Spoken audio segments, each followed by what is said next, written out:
Hello and welcome to another video.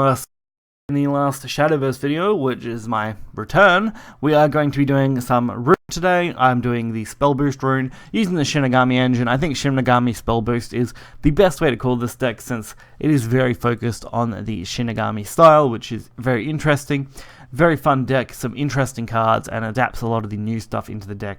It is also reasonably cheap, only in this variation I'm using in particular, only using 2 founder. You could easily use 3, probably recommended to use 3, but I found 2 suited my purposes just fine for this deck, and worked fairly well. If you're looking to add 3 in though, you could easily drop any number of card here down to 2. Preferably something that isn't a core, kind of like Eleanor maybe, or maybe just, you know, the Mysterium Project, stuff like that. But otherwise, really solid deck, found a lot of success with it, actually very easy to climb with at the moment, in my opinion. Very good heavy counter, really fast, or reasonably fast deck. So we're going to get right into it and check this out. So we're kicking us off here. We are playing against Portal for the first match. Another deck I actually really want to check out, although it has become quite expensive with some of the new cards for the interesting variants I'd like to try. Kicking us off though pretty nicely, we got the Cosmic Flower Insight and the Saccharus Core. Not a bad hand, but not a great hand either. We haven't actually got anything decent to spell boost here, so we did lose out on that. You definitely want to swap cards out if you can to go for some spell boostable things, which is a typical playstyle for spell boost, of course. While keeping early 1 or 2 drops can be quite good as well. Luckily we got Demon Caller, that'll hopefully make a difference. It's a really good early game card. So we can go for the Cosmic Flower now, which will boost the Demon Caller another 2. Since we already boosted it the once, which I think was worthwhile. Paid off, because worst case we can actually play it next turn, which could be quite valuable. Doesn't look like we're going to need it though. So I get a chance to go for Core. And looking back on this, I really should have played Core properly. I think I played it pretty incorrectly here, coming up. Yeah, if I'm right about how this goes, it just depends. No, okay, so they did take everything out. If I had have got to stick a follower to the board, I actually would have went for the second core there. It would have been much more valuable. I decided to duplicate the Demon Caller as well, since that's a pretty valuable one. It's actually where that card comes in the most handy. And now we get a pretty decent trade-off, since we can easily draw into more cards, thus giving us more things to spell boost, while also spell boosting ourselves. And getting the Demon Caller play gives us a pretty decent board. It's definitely a good start to this match. We've still got another core in hand, which we're probably going to want to use next turn.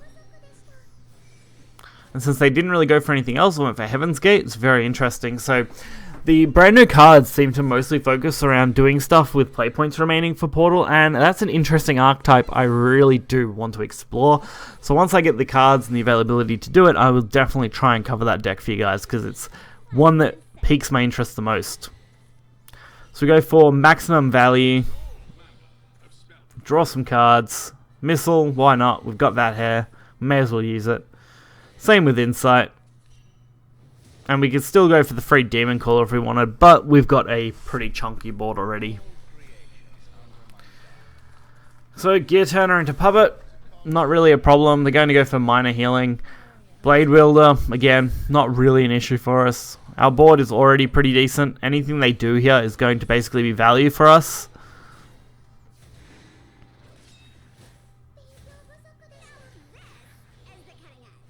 So we're only down a little bit. We only need to get 10 damage total, which is not a lot, to be honest. And the core is going to do some wonderful work with the Evo. That will let us go for 4 damage, which will put us very close to lethal with Zealot here. Especially since we got the Mysterium Project as well, which means we can copy the Zealot, although it won't be spell boosted. That is still fine. We've got at least a spell boost on board already, plus a reasonable amount of cards in hand. Looking at the rough maths for it, we should have enough to actually go for lethal, provided this ward doesn't stay on the board. Although, even if it does, we do have Fiery Embrace, which has already been boosted down enough to make it free. So, we're not going to actually have an issue there either, which is a pretty straightforward lethal for this deck. We didn't even get a chance to use the awesome Founder, so you could get away without running it, although it is definitely a massive win more card, or recovery card as well. It's such a good one. And for our second game here, we are going up against Forest. Forest, again, is a fairly decent deck I've noticed so far. Apparently it actually can have fairly decent matchups against Rune, at least from what I've seen floating around on Twitter lately. Still follow some of the bigger tournament players around, so it's interesting to see what their thoughts were for some of these cards. So Fateful Guide, not really a problem. We've still got Shikigami Summon, which is really good for the early game here, especially when we can get some spell boosts on Traditional and Chaos. I mean, it's a 2-for-1 spell boost that produces a body. You really can't go wrong with it. I definitely see Rune getting a nerf in the future, one way or the other. So some nice spell boosts. Airbound Barrage. So we got massive amount of boost now. Chaos Wielder already at 0. Traditional Sorceress down to 2. With Insight in hand, that gives us even more value, especially with the Chaos Wielder coming down to draw 2. And we could even go for the Magic Missile if we had wanted to. Although it's not like we super needed it, since we managed to go for some pretty decent bodies. Basically everything in our deck is easily able to spell boost us up or take advantage of being spell boosted, so it's really not an issue. But it's definitely can see why Wardhaven can definitely counter this fairly well. As long as you can deal with the boards, it's not too much of a hassle to deal with this kind of rune deck. So we have got Fiery Embrace still in our hand. It's not really going to be too substantial here, which is disappointing.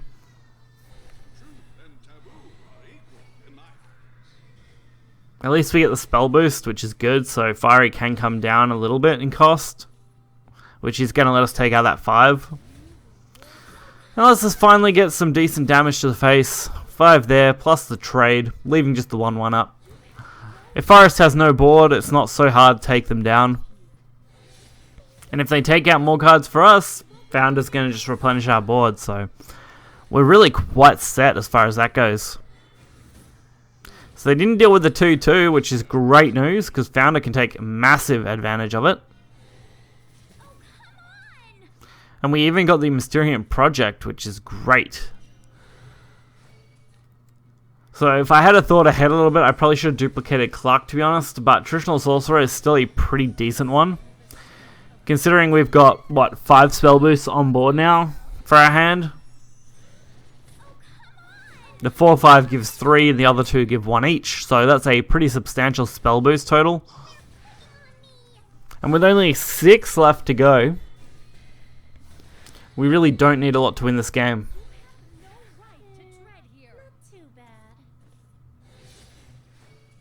They are doing fairly well though at dealing with this, so I'm a little impressed.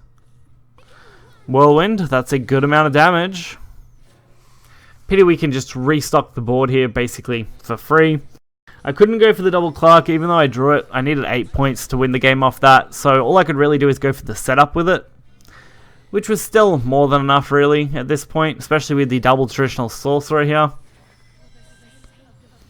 It creates enough of a defensive play to really get us into the next turn and then just win with the ritual play, which obviously our opponent did realize and conceded.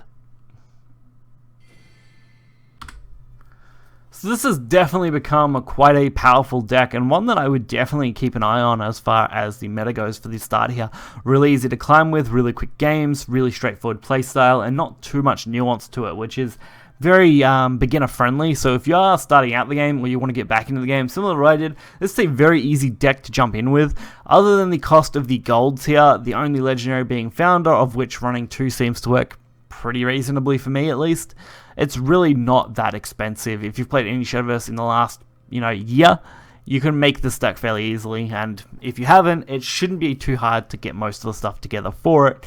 once you obviously focus on it, since it's a fairly straightforward deck. So if you guys did enjoy this video and you want to check out more, be sure to keep an eye on the channel. We will be producing some more Shadowverse videos here and there, so definitely stay tuned for that. Until next time, guys, see ya.